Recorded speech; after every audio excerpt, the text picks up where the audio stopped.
हमेशा के लिए चाहते हैं और असली आनंद प्राप्त करना चाहते ही हैं और चाहेंगे ही, और कोई विकल्प भी नहीं है, तो हमें आपको उस आनंद के देश में वापस जाना पड़ेगा। तो वापस हम आप जा क्यों नहीं पा रहे हैं? क्योंकि यहाँ कर्म का कानून लागू है साथियों। हम आप कर्म करके भोग रहे हैं, कर्म करके भोग रहे हैं, बार बार जन्मना, बार बार मरना। तो इसी कष्ट के चक्र में फंस गए। इसी को भवसागर कहा गया, इसी को कर्म चक्र कहा गया। ये कर्म के कानून में पूरी तरह से हम आप उलझ गए हैं और बार बार दुख उठा रहे हैं कर्म के हिसाब से। फल देने वाले निरंजन भगवान है। गोस्वामी दास जी ने लिखा, कहा काल रूप में तीन कर भ्राता, शुभ या शुभ कर्म फलदाता। कहते मैं काल हूँ। काल का मतलब साथियों जो काया दे और फिर ले ले, उसी को काल कहा जाता है। तो वो हमको आपको काया तो देते हैं और फिर ले लेते हैं, उन्हीं को काल कहा गया। कहे मैं काल हूँ, आपका भाई हूँ, लेकिन जो शुभ या अशुभ आप करोगे उसी का फल मैं देता। यही इनका काम है। तो अभी तक दुनिया में इन्हीं की पूजा भी होती रही, इन्हीं की पूजा केवल होती रही। अभी इन्हीं को भगवान माना जाता था साथियों। पूरी धरती पर जितने धर्म आज तक चल रहे हैं, चाहे हिंदू धर्म हो, चाहे आपका ईसाई धर्म हो, चाहे मुस्लिम धर्म हो, और भी धर्म है, ये सब इन्हीं के अंडर की बात बताते हैं। इन्हीं को कोई खुदा कह दिया, कोई अल्लाह कह दिया, हम आप भगवान कहने लगे, कोई गाड कर दिया, इन्हीं को ही सब कुछ मान लिया गया। उन्हीं की पूजा चल रही है और उन्होंने जो रचना किया, देवी देवता वगैरह वगैरह, इन्हीं सब की पूजा यहाँ चल रही है। लेकिन जो आदमी असली आनंद के देश जाना चाहता है, जो उधर जाने के लिए एकदम कटिबद्ध हो जाएगा, संकल्प ले लेगा कि मुझे जाना है, तो उसको ये संत होते हैं जो हमेशा गोपनीय रूप से रहते थे। जो आदमी एकदम इस धरती से छोड़ना चाहता, उतावला हो गया, भगवान मुझे असली जगह पहुंचा दो, उससे जब वो जिज्ञासा रखने लगेगा जो, तो उससे संत कहीं न कहीं मिलके उसको सही रास्ता बता के पहुंचा देते थे। ये तो हमेशा रहा, ये गोपनीय रूप से रहा, खुली खुला नहीं रहा। ये बात को, भेद को खोला कब गया? कब से समाज में प्रकट रूप से आया? आज से 750 वर्ष पहले जब महात्मा कबीर साहब आए, उन्होंने इस रहस्य को खोल के समाज में बताया कि तू यहाँ के नहीं रहने वाले, हम हैं और देश के वासी, ईना देश हमारा संतो, ईना देश हमारा। ये हमारा देश ही नहीं है, ये भूल भुलैया का देश है, ये परदेश है। हम हैं और देश के वासी, हम दूसरे देश के निवासी हैं। कहा उस देश में जाने के लिए आपको मैं लेने आया हूँ, रास्ता मुझसे ले लो, तरीका बता देता हूँ, वहाँ आप जा सकते हो, वहाँ असली आनंद है, असली सुख है। तो ये संत महात्मा हमारे आपके दुखों से भयभीत होते हैं कि ये जीव बार बार जन्मते मरते कष्ट झेलते झेलते इतना दुख उठा रहा है, इसको यहाँ से निकाल के पुनः वापस अपने आनंद में वापस कर दिया जाए। तो जिसको वहाँ जो पहुँच जाता है तो वहाँ का हाल बताता है। वहाँ उस आनंद के देश में वापस जाने को ही मोक्ष कहा गया साथियों। तो महात्मा कहते हैं कि हम आए वही देश से जहाँ तुम्हारो धाम, और तुमको घर पहुँचावना एक हमारो काम। कहे हम उस देश से आए हैं जहाँ के आप निवासी हो, और आपको वापस अपने घर पहुँचाना यही मेरा काम है। तो अब वापस हम आप जा क्यों नहीं पा रहे? विचारणीय प्रश्न ये है, क्योंकि यहाँ कर्म करके हम आप फंसे हैं। तो गुरु महाराज ने हमारे बताया, कहा यहाँ का नियम कानून हर आदमी जान ले। मोटी बात सबको समझना जरूरी है, अनपढ़ हो, पढ़ा हो, अमीर हो, गरीब हो, कोई फर्क नहीं पड़ता। कहा मोटी बात हर आदमी को जानना चाहिए। कहा मोटी बात क्या है? कहा मोटी बात ये है, कोई बच्चा हो या बच्ची हो, जब 5 साल का हो जाता है तो उसका रिकॉर्ड रखा जाता है। चित्रगुप्त नाम के दो ड्यूटी लगा दी गई, चित्रगुप्त नाम के दो यमदूतों के। वो रहते हैं गोपनीय ढंग से और फोटो खींचते रहते हैं, वीडियो बनाते रहते हैं। कहा 5 साल के जब हम आप हुए हैं हर मानव, तभी से हमारा रिकॉर्ड बन रहा है, और जब हमारी आपकी मृत्यु होती है उसी रिकॉर्ड के मुताबिक हमको आपको अगला जीवन दे दिया जाता है। यही कानून लगातार चल रहा है। तो मृत्यु के समय जैसी स्थिति बनेगी वैसे किसी को स्वर्ग भेज दिया, किसी को नरक में भेज दिया, और किसी मृत्यु लोक में धरती पर दूसरे जीवों में डाल दिया। गाय घोड़ा गधा बकरी पेड़ पालो नदी पहाड़ जिसमें डालना चाहा डाल दिया, कर्म के हिसाब से जिसका आया। तो गुरु महाराज ने बताया कि जिस दिन हम आप मरेंगे, अगर किसी का हिसाब 0 आ जाए, किसी का हिसाब 0 आ जाए, न कोई अच्छाई बचे न कोई बुराई बचे, अगर 0 आ जाए तो उसके ऊपर से यहाँ कर्म का कानून लागू फिर नहीं होगा। 0 जब आ जाएगा जिसका हिसाब मरने के समय, तो अब उसके ऊपर कोई कर्म बचा ही नहीं, उसका 0 हो गया। तो कोई अच्छाई नहीं कि स्वर्ग भेज दे, कोई बुराई नहीं कि नरक में भेज दे, और कोई छोटे मोटे कर्म बचे ही नहीं कि इस धरती पे अंडज पिंडज उपमज और स्थावर में डाल दिया जाए। अब उसके ऊपर यहाँ का कानून लागू नहीं होगा, क्योंकि उसके पास कोई कर्म नहीं शेष रहा। तब क्या होगा, जैसे सतयुग के शुरुआत में ये मानव सीधे जब शरीर छूटती थी वापस जाता था, तो ये जीवात्मा सीधे अपने देश आनंद के देश वापस चली जाएगी, इसकी मुक्ति हो जाएगी। लेकिन ये 0 किसी का आज तक आता नहीं साथियों, यही कठिन चीज है। कहा कोटि कोटि मुनि जतन कराई, और अंत नाम गति आवत नहीं। कितना युक्ति लगाई जाती है, साधना कराई जाती है, जतन कराई जाती है, लेकिन लास्ट में किसी की 0 जल्दी होता नहीं है। कहा जब तक 0 नहीं होगा, क्योंकि यहाँ कर्म का कानून जो लागू है, जिसका कर्म का हिसाब बकाया रहेगा, यहाँ का कानून उन्हीं के आदेश से लागू है, उसको यहाँ हर जीव को मानना पड़ता है। वो कानून में जब तक रहेगा तब तक यहाँ चक्कर काटता रहेगा। जिसने अपना कर्म 0 कर लिया, यहाँ का कानून उसके ऊपर लागू नहीं होगा। अब ये जीव जा सकता है, तो ये 0 कैसे किया जाए, इसी बात को गोस्वामी दास जी ने लिखा। कहा उस देश में कौन जाएगा, कहा जो जीवात्मा निर्मल हो जाएगी। निर्मल होने का मतलब जिसके ऊपर कोई अच्छाई बुराई शेष न रह जाए, कोई कर्म न जिसका बचे, वही निर्मल हो जाएगी। गोस्वामी दास जी ने लिखा, कहा निर्मल मन सो जन मोहि पावा, और मोह कपट छल छिद्र न भावा। कहा जो निर्मल हो जाएगा वही मेरे देश में आएगा, और कोई दूसरा रास्ता नहीं है साथियों। इसी बात को कबीर साहब ने लिखा। कहा कबीरा खड़ा बाजार में, और लिए लुकाठी हाथ, और जो घर फूको आपनो चलो हमारे साथ। कहा जो अपना घर जलवा ले हमारे साथ चल सकता है। कहा मैं लुकाठी लेके रेडी हूँ, आओ तुम्हारा घर जला दूं। जब तुम्हारा घर जल जाएगा तो तुम निर्मल हो जाओगे। कहने का मतलब जीवात्मा के ऊपर जो अच्छे बुरे कर्मों का पर्दा लगा है, कहा उसी अच्छाई बुराई को लाओ मैं जला दूं, और जब वो जल जाएगी तो आप निर्मल हो जाओगे। जो घर फूको आपनो चलो हमारे साथ, कहा वो मेरे साथ वही चल सकता है जो अपना घर जला के निर्मल हो जाए। यही सारे महात्माओं ने बताया।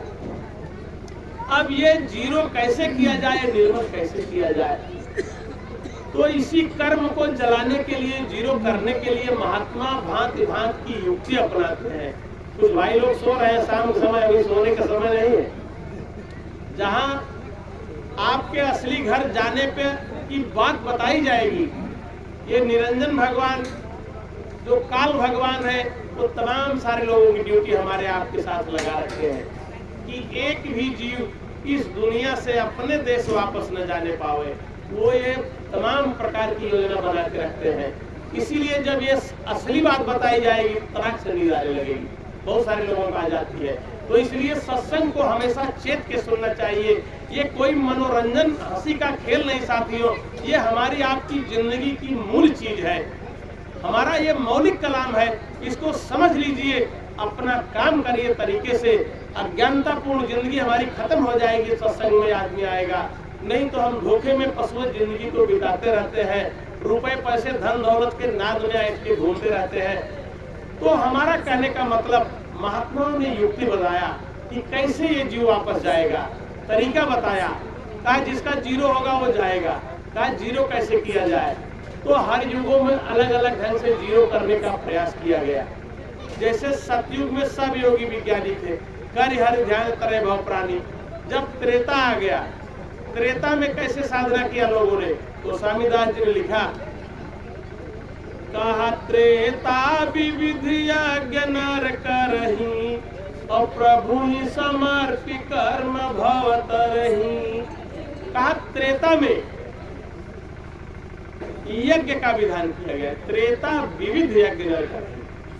यज्ञों का विधान उस समय के महात्माओं ने किया कि यज्ञ करके हमारे अच्छे बुरे कर्मों को जलाया जाए, ताकि जीवात्मा के ऊपर से लोड हल्का हो जाए, जीवात्मा निर्मल हो सके। ये त्रेता में युक्ति फानी गई। भगवान राम लक्ष्मण को राजा दशरथ से मांग करके उनके गुरु जी ले गए थे यज्ञ की रक्षा के लिए। ये त्रेता की स्थिति रही। फिर देखिए द्वापर आया, द्वापर में क्या स्थिति हुई, गोस्वामीदास जी ने लिखा, कहा द्वापर कर रघुपति पद पूजा, और नर भव तरिय उपायन दूजा। द्वापर में हर की चरणों का पूजा का विधान मिलता है। गोस्वामीदास जी ने लिखा, गुरु महाराज बताते थे, द्वापर के समय में महात्मा गांव के बाहर सार्वजनिक स्थान पे बड़ी बड़ी मूर्तियां बनवाए, और आंख चमकदार धातु जैसे हीरा है, पारा है, ऐसी धातु जो रात्रि में दूर से ही चमके, ये मतलब इस ढंग की आंख लगाया महात्माओं ने मूर्ति में। और सुबह शाम गांव के लोगों को बुला के इकट्ठा करते थे घंटा पहर के लिए, और कहते थे ये भगवान मान लो इनको, इनकी आंखों को देखो, इनकी आंखों से अपने आंखों को मिलाइए, और जब आपकी आंख सही मिल जाए भगवान की आंख से, और दुनिया में मन भाग रहा है सामने रखिए, जब मन की भागदौड़ कम हो जाए, कंट्रोल होने लगे, ये धीरे से बाहर की आंख बंद कर लो, और अंदर की आंख से उसी पे कंसंट्रेशन जमाए रहो। जिस दिन निशाना सही बैठ गया, मन साथ दे दिया, आपकी अंदर की तीसरी आंख खुल जाएगी। यह द्वापर में महात्माओं ने साधना की एक युक्ति निकाला। लेकिन बाद में जब गिरावट आई, तो ये साधना करना धीरे धीरे लोग छोड़ दिए, और मूर्ति की चरणों की पूजा शुरू कर दिए। इन्हीं की चरणों की पूजा करो, इसी से हमारी मुक्ति हो जाए। आज तक किसी की मुक्ति नहीं हुई साथियों। जब तक तीसरी आंख नहीं खुलेगी, भगवान का कोई दर्शन दीदार नहीं करेगा। तो तीसरी आंख खोलने का प्रयास उस समय के महात्माओं ने किया। ये द्वापर का समय रहा। फिर देखिए समय बदला, आपका आ गया कलयुग। कलयुग में साधना का रास्ता और महात्माओं ने बदल दिया। क्योंकि सतयुग में आदमी की आयु 1 लाख वर्ष, 10 गुना घटाया। त्रेता में 10,000 वर्ष, फिर 10 गुना घटा दिया गया। द्वापर में 1,000 वर्ष, फिर 10 गुना घटा दिया। आपका कलयुग आ गया, 100 वर्ष की आयु हो गई हमारी। अब तो कोई 100 वर्ष भी नहीं जी रहा, कोई 40, कोई 60, कोई 70, 80 ऐसे रह जा रहे लोग। तो कलयुग में शारीरिक क्षमता हमारी आपकी बहुत घट गई। पहले आदमी एक जगह बैठ गया, 1 वर्ष बैठ के ध्यान लगा रहा, साधना कर रहा, महीने महीने बैठा रह गया, मरता नहीं था, हड्डी में प्राण थे। अब अन्न में प्राण आ गया। आपको भोजन पानी नहीं मिलेगा, 20-25 दिन में चल जाएंगे, इससे ज्यादा क्षमता नहीं है शरीर की। तो कलयुग में हमारी आपकी बहुत जो है शारीरिक गिरावट आ गई, बड़ी कमजोरी आ गई। तो महात्माओं ने देखा कि अब सतयुग, त्रेता और द्वापर की कठिन साधना इस आदमी के बस की बात अब नहीं है। तो महात्माओं ने साधना का सिस्टम थोड़ा आसान कर दिया। क्या किया? गोस्वामीदास जी लिखते हैं, क्या बताए? कहा कलयुग केवल नाम आधारा, और सुमिरी सुमिरी नर उतर ही पारा। कहा कलयुग में केवल नाम की साधना होगी, दूसरी साधना नहीं, केवल शब्द लगा दिया। कहा कलयुग केवल नाम आधारा। कहा नाम का ही आधार है कलयुग में, जिसको नाम मिल गया उस आधार को जो पकड़ लेगा वही पार जाएगा। तो कलयुग में नाम का सुमिरन की साधना बता दिया महात्माओं ने, ये सबसे आसान है। और सारी साधना पे प्रतिबंध लगा दिया महात्माओं ने।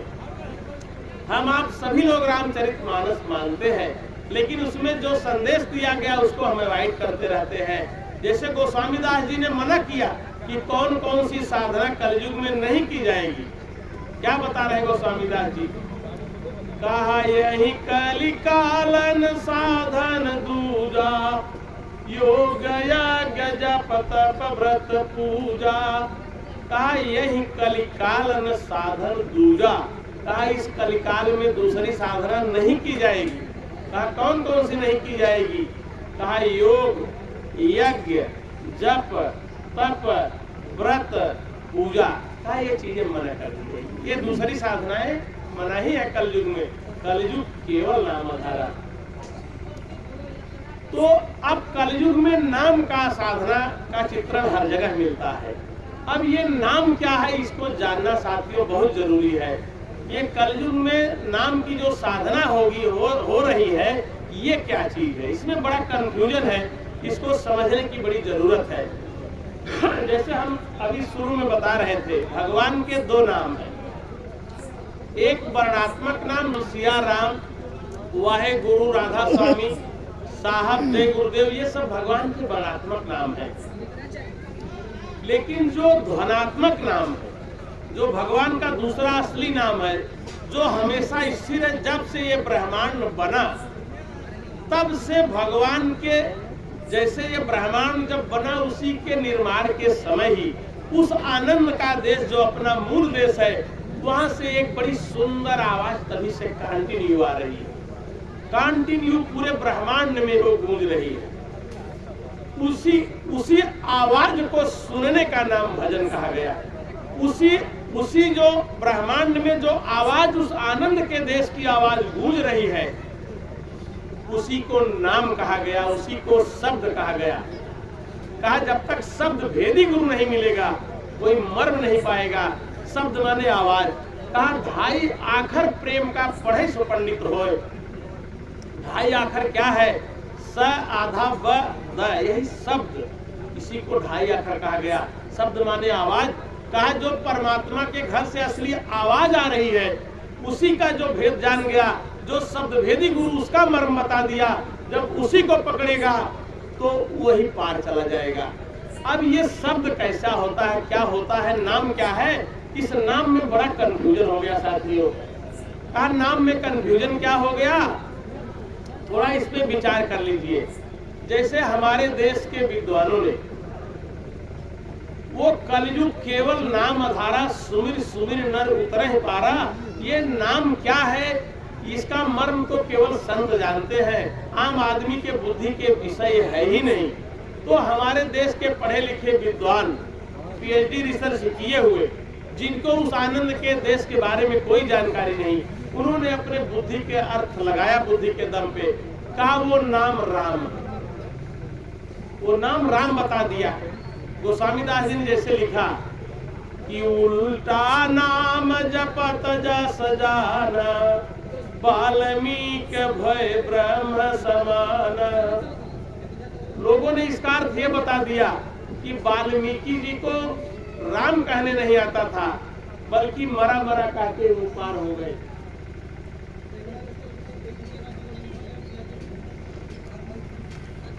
गुरु महाराज ने समझाया, ये फोटो हमारे गुरु महाराज का है। गुरु महाराज ने समझाया कि बच्चा ये बताओ, विचार करने की जरूरत है, विचार से ही हमारा आपका विकास होता है साथियों।